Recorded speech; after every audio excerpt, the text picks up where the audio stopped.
Bonjour Guillaume, nouvelle vidéo sur l'analyse des comptes publics de la ville de Saint-Raphaël. Vous pouvez retrouver sur notre site tous les articles, notamment de 2022 à 2023 et cette année à 2024.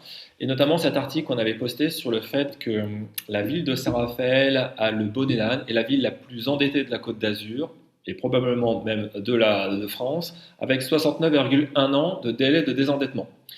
On a vu pas mal de communications de la mairie et de l'équipe municipale actuelle disant que non, tout est sous contrôle, en plus on a plein de patrimoine, etc.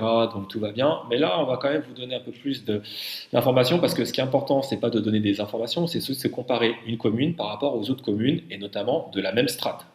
Ok, donc d'où viennent ces 69 ans, 69,1 ans, soit 70 ans? Eh bien en fait, toujours encore une fois, en se basant sur l'Observatoire des finances et de la gestion publique locale, sur lequel qui est accessible qui est en libre accès, en travaillant bien sûr sur les données consolidées, donc de tous les budgets, le budget de la mairie, mais le budget des golfs, le budget de la régie des ports, etc. Parce qu'on veut que les informations soient cohérentes et que les habitants puissent voter en toute connaissance de cause, et en raisonnant toujours par euro par habitant.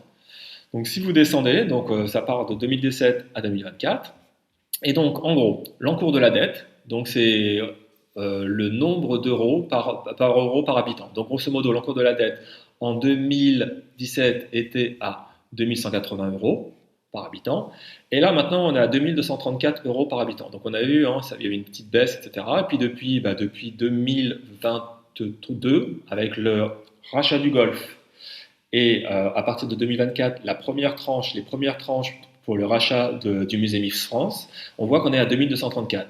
Et on voit aussi donc que ce délai de désendettement est passé, donc on était à 18, on tournait autour de 18 au début, à partir de 2020 c'était 25, puis après on était redescendu, et là on a refait un bond, on est donc à 70 ans. Ok, donc ça correspond bien, ça signifie bien, et on a bien raison de dire qu'on est à 70 ans.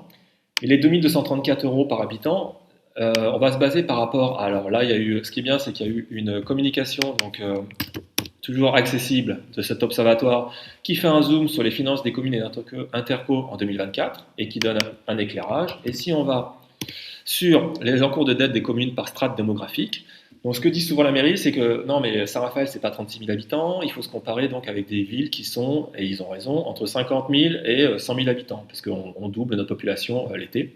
Donc effectivement, si on regarde, donc là vous avez sur la gauche les encours de dette par habitant. Donc chez nous à Saint-Raphaël, on est donc à 2234 euros par habitant.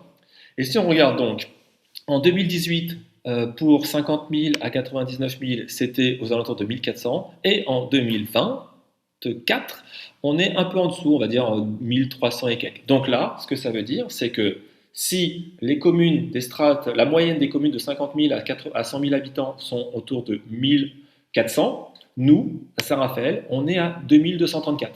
1400, 2234. Et on voit le deuxième indicateur, c'est le délai de désendettement, c'est la petite pastille grise.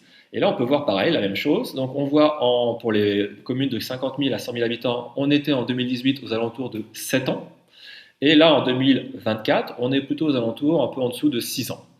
7 ans, 6 ans, et à Saint-Raphaël, on est à 70 ans, 69,1 ans. C'est du délire. On ne peut pas dire que la gestion de la ville de Saint-Raphaël soit bonne. Elle est très mauvaise. Et c'est dû principalement à quoi? Et on vous le dira pas dans d'autres vidéos.